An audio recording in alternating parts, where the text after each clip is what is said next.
الحمد للہ رب العالمین والصلاة والسلام علی سید الانبیاء والمرسلین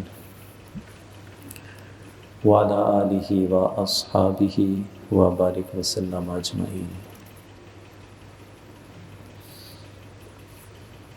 لائق صد احترام معزز سامعین و حاضرین، آج کے درس میں حضور سید عالم صلی اللہ علیہ وسلم کے تجارت کرنے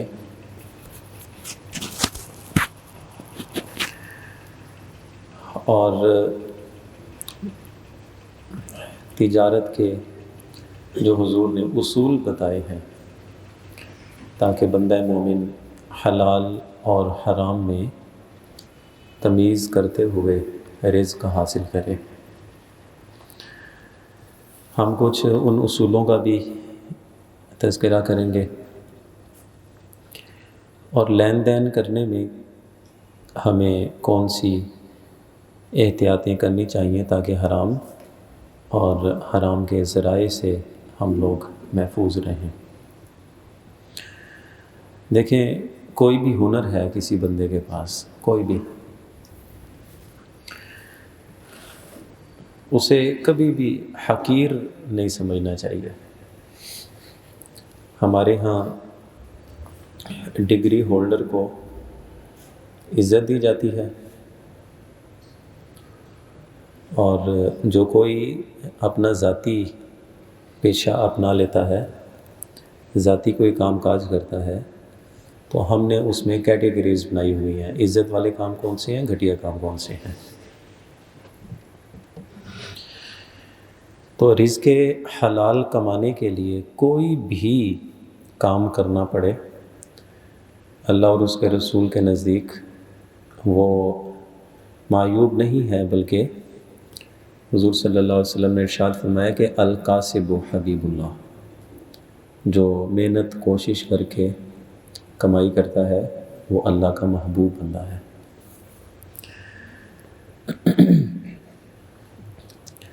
اچھا، دین اسلام چونکہ ہمیں ہر لحاظ سے رہنمائی فراہم کرتا ہے، ہر لحاظ سے، یعنی عقیدہ ہو ہمارے دین نے ہمیں دیا، زندگی کے دیگر معاملات ہیں، سارے ہمارے دین اسلام نے ہمیں بتائے ہیں۔ ایسے ہی ایک انسان اپنے روزگار کے لیے لین دین کرتا ہے آپس میں، تو ظاہر ہے اس کے احکام بھی دین اسلام نے ہمیں بتائے ہیں۔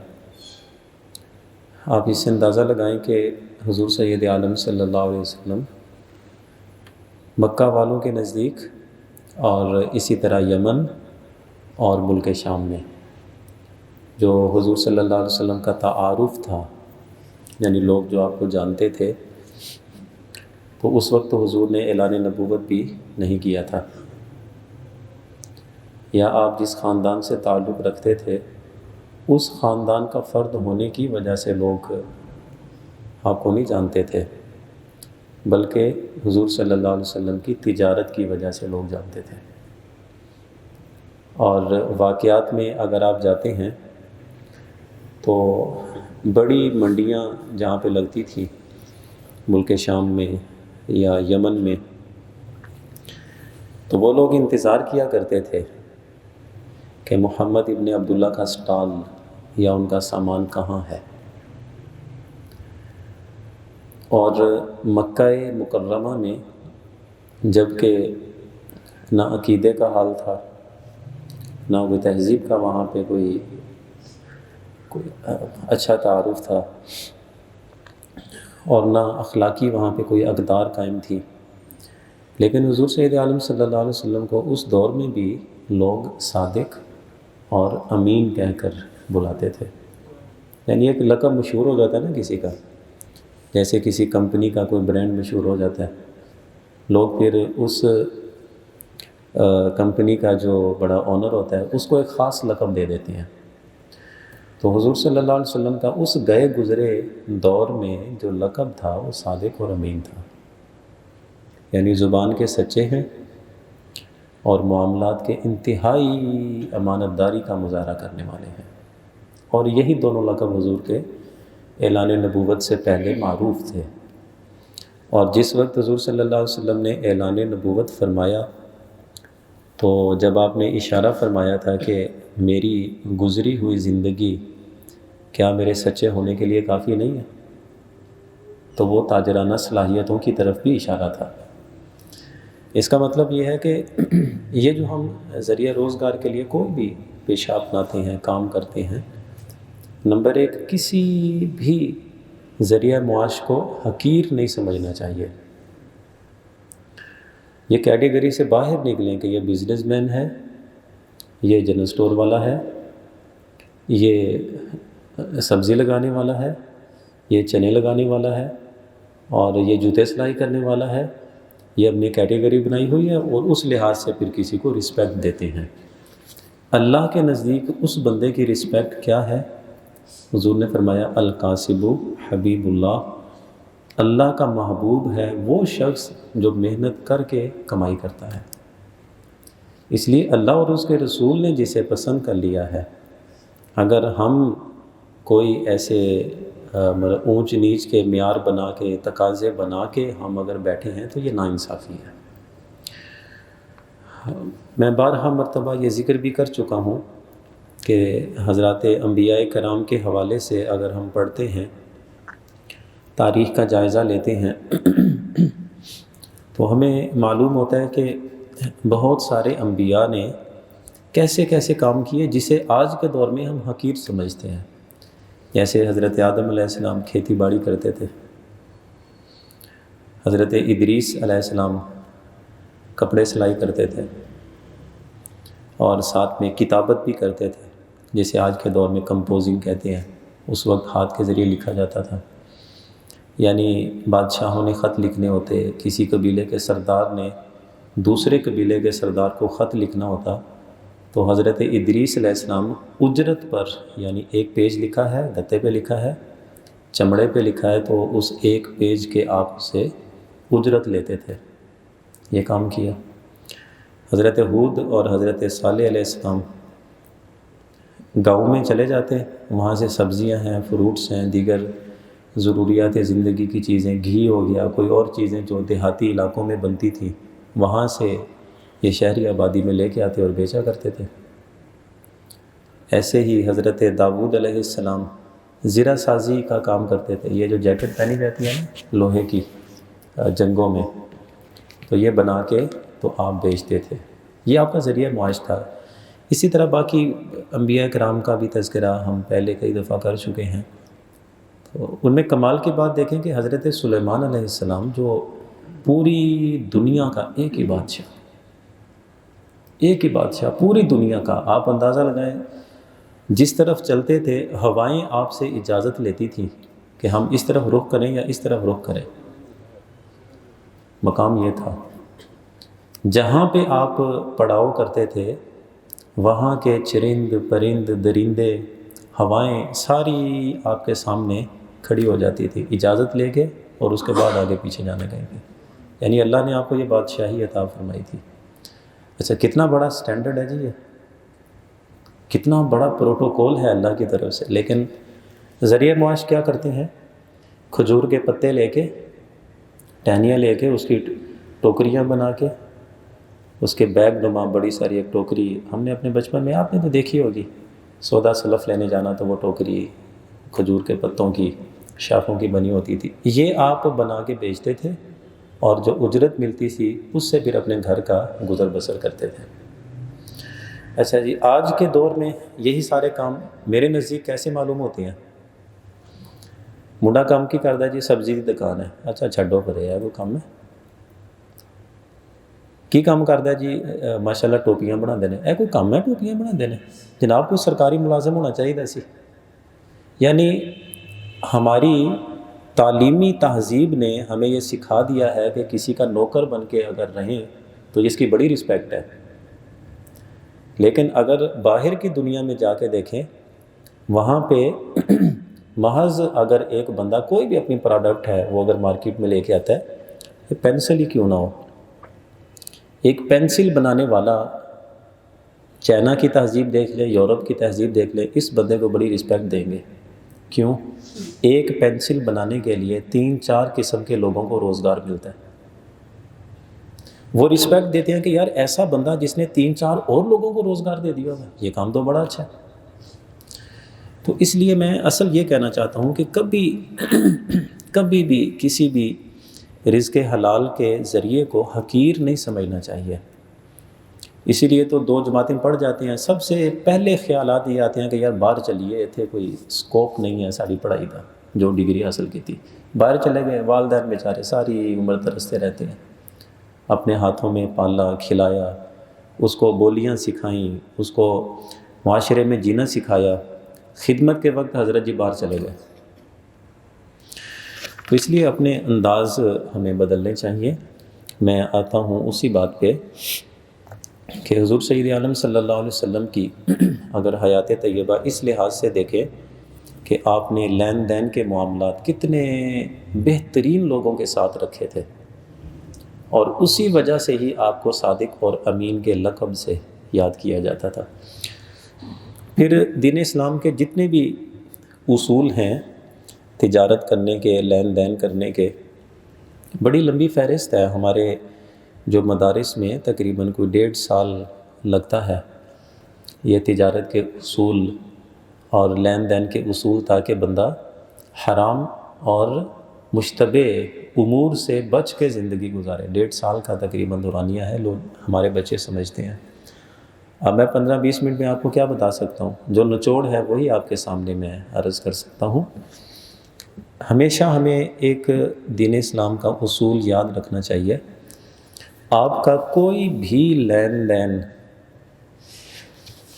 جس کا اینڈ تنازع کی طرف لے کے جائے، اختلافات کی طرف لے کے جائے، لڑائی جھگڑے کی طرف لے کے جائے، دین اسلام نے اسے حرام قرار دیا. سادہ سا ایک اصول ہے. کوئی بھی لین دین کا ایسا معاملہ آپ نے کر لیا، دوسرے کی رضامندی سے ہو گیا، آپ کی رضامندی سے ہو گیا، لیکن اگر تیسرے بندے کی نگاہ سے دیکھیں، وہ کہے گا یار ٹھیک ہے تسی راضی ہو گئے، لیکن بچ کے رہنا. پھر دیکھیں، جھوٹ بول کے چیز بیچنا منع ہے. وجہ کیا ہے کہ جب جھوٹ کھل جائے گا آخر لڑائی ہے نا. پھر عیب دار کوئی بھی چیز ہے، آپ جانتے ہیں کہ اس چیز کی کوالٹی وہ نہیں ہے جو گاہک نے سمجھ لی ہے، اس کی کوالٹی وہ نہیں ہے جو آپ بتا رہے ہیں. آپ بھی جانتے ہیں کہ اس کی ایکسپائری ہو چکی ہوئی ہے، لیکن اوپر نیا سٹیکر لگا کے، لیبل لگا کے آپ چیز بیچ رہے ہیں. اچھا، اس کا اینڈ کس بات پہ ہوگا؟ اگر یہی چیز کھل جاتی ہے اور دوسرے بندے کو معلوم ہوتی ہے، کیا ہوگا اس سے؟ تنازع ہے نا، لڑائی ہے. اسلام نے منع کیا اس سے. اسی طرح دھوکہ دے کر کسی کو چیز بیچ دی جاتی ہے. اگرچہ جو میں نے بات عرض کی اس میں بھی دھوکہ ہی ہے. دھوکے کی پھر بہت ساری چیزیں ہوتی ہیں، قسمیں ہوتی ہیں نا. مطلب یہ کہ کسی دوسری کمپنی کی، لو لیول کی جو کمپنی ہے، آپ صرف اپنا جو آپ کا ایک مونوگرام چل پڑا، اپنا جو برانڈ چل پڑا، مال اٹھایا، اپنے سٹیکر لگائے، اپنے لیبل لگائے، چیز بیچ دی. لوگ آپ کی پروڈکٹ سمجھ کے لے جاتے ہیں. کیوں حرام قرار دیا گیا؟ اس لیے کہ جب بات کھلے گی تو لڑائی ہے. جھوٹی قسم اٹھا کے چیز بیچ دی، کیوں حرام قرار دیا گیا؟ اس لیے کہ بات کھلے گی تو لڑائی ہے. تو اس لیے ہر ایسا کام یا ہر ایسا معاملہ کہ جس کا اینڈ کسی لڑائی پہ، تنازع پہ، اختلافات پہ ہوتا ہو، دین اسلام نے اس کو حرام قرار دے دیا. اچھا، پھر چاہے وہ دونوں راضی ہوں، اس کے باوجود بھی حرام ہے. اب آپ یہ کہیں کہ کسی کو بندے نے سوچ کے دھوکہ دیا، یہ تو غلط ہو گیا. لیکن دوسرا بندہ اگر خود کہتا ہے کہ یار مٹی ہے، سوا ہے، جو بھی ہے، سونا ہے، مٹی جو بھی میرا، تو چیز دے مینوں. اس کے باوجود دین اسلام نے یہی بتایا کہ اگر مالک جانتا ہے کہ اس کے اندر کیا عیب ہے، اگرچہ وہ ساری ذمہ داری اٹھا رہا ہے، مالک اگر جانتا ہے کہ اس میں عیب ہے تو بتا دے کہ یہ عیب ہے، اب تمہاری مرضی لینا ہے، تمہاری مرضی نہ لو۔ لیکن یہ مالک بتا نہیں رہا اسے، وہ کہی جا رہا ہے کہ میں راضی ہوں بھائی، اس کے باوجود یہ جائز نہیں ہے، اس لیے کہ اسلام کبھی بھی کسی کا نقصان نہیں چاہتا۔ اچھا، یہ ساری چیزیں جتنی بھی ہم سمجھتے ہیں، پڑھتے ہیں لین دین کے معاملات میں، اصل جو دین اسلام یہ ہمیں تعلیم دیتا ہے نا کہ بندہ مومن کا رزق حلال کا ہونا چاہیے۔ حضرت شعیب علیہ السلام کی قوم کا تذکرہ ہوا نا قرآن میں، جانتے ہیں کس وجہ سے ان پہ عذاب آیا تھا؟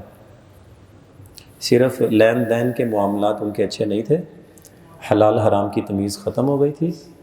اللہ کے نبی نے جا کے سمجھایا کہ لین دین کے معاملات ٹھیک کر لو، وزن کے پیمانے ٹھیک کر لو، ناپ کے جب کوئی چیز دیتے ہو تو پوری پیمائش کیا کرو، اور اگر وہ جو پہلے کپے سے بنے ہوتے تھے یا پیٹرول جس وقت آپ دیکھیں نا کچھ عرصہ پہلے لیتے تھے، وہ ان کے سانچے بنے ہوتے تھے، اس کے اندر ڈال کے دیتے تھے، اس طرح گندم ہے، دیگر چیزیں بھی اسی طرح لوگ ایک دوسرے کو بیچا کرتے تھے۔ تو اس وقت کی تہذیب ہی ایسی تھی، طریقہ ہی ایسا تھا۔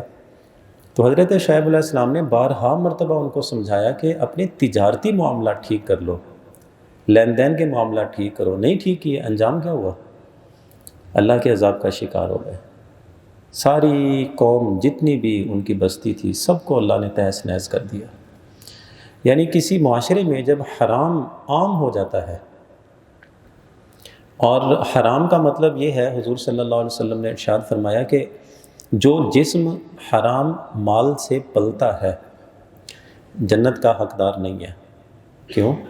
جنت پاک جگہ ہے، وہاں کے ادھر پاکیزہ جسم ہی داخل ہو سکتے ہیں۔ حرام سے پلنے والا بنیاد جب حرام کی رکھ لی، جو بھی پلے گا وہ ساری حرام کی بنیاد سے ہی ہے نا۔ تو اس لیے ہمیں ان چیزوں کا احساس ہونا چاہیے۔ عبد الواحد ابن یزید، ان کا تذکرہ کیا علامہ قشیری نے اپنے رسالہ قشیریہ کے اندر، بیان کرتے ہیں کہ 40 سال اس نے ملازمت کی کسی دکان پہ، 40 سال۔ کام کیا تھا اس کا؟ جو بھی گاہک آتا اس کو چیز وزن کر کے دیا کرتا تھا۔ اچھا، اب ایسا ہوا کہ 40 سال ملازمت کی، فوت ہو گیا۔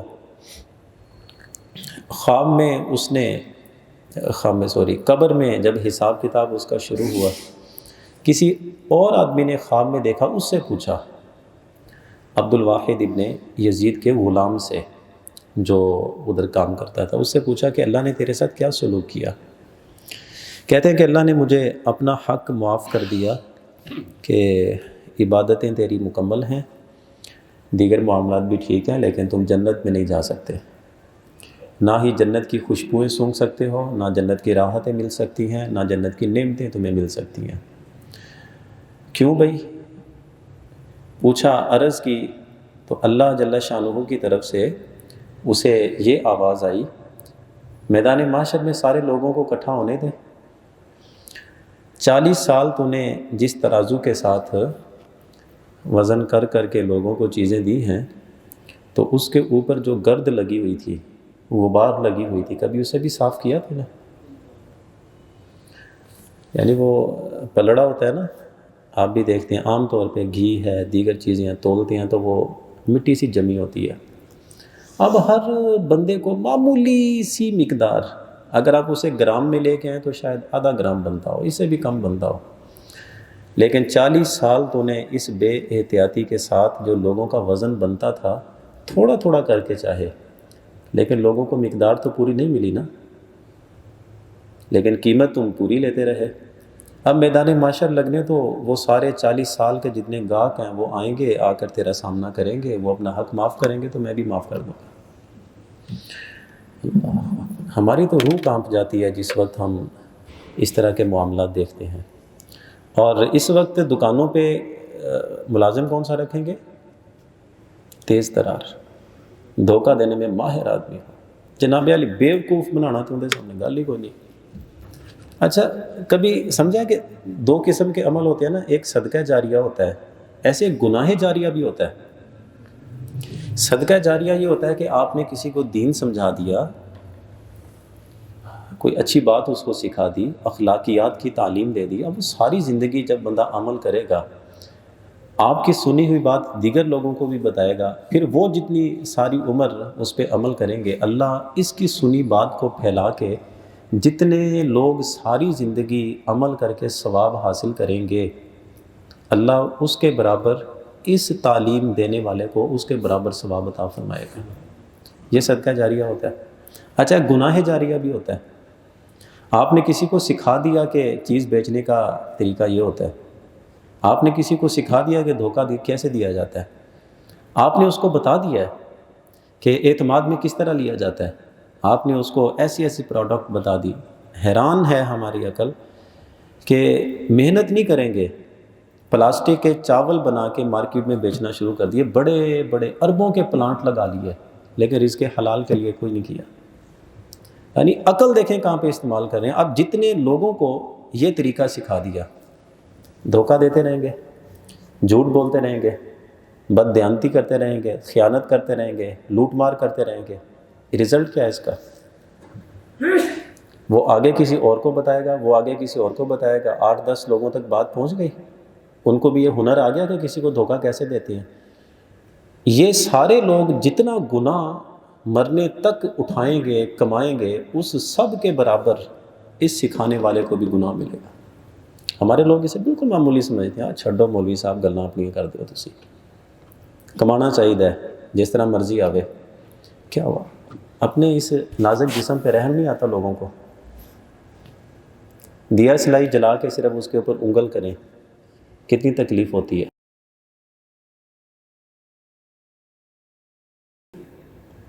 ننگے پاؤں ذرا اچھی سڑکیں ہیں، پتھریلے علاقے نہیں ہیں ہمارے، لیکن ننگے پاؤں ذرا اپنے گھر تک جائیں پھر واپس آئیں، اتنی سی تکلیف برداشت نہیں ہوتی۔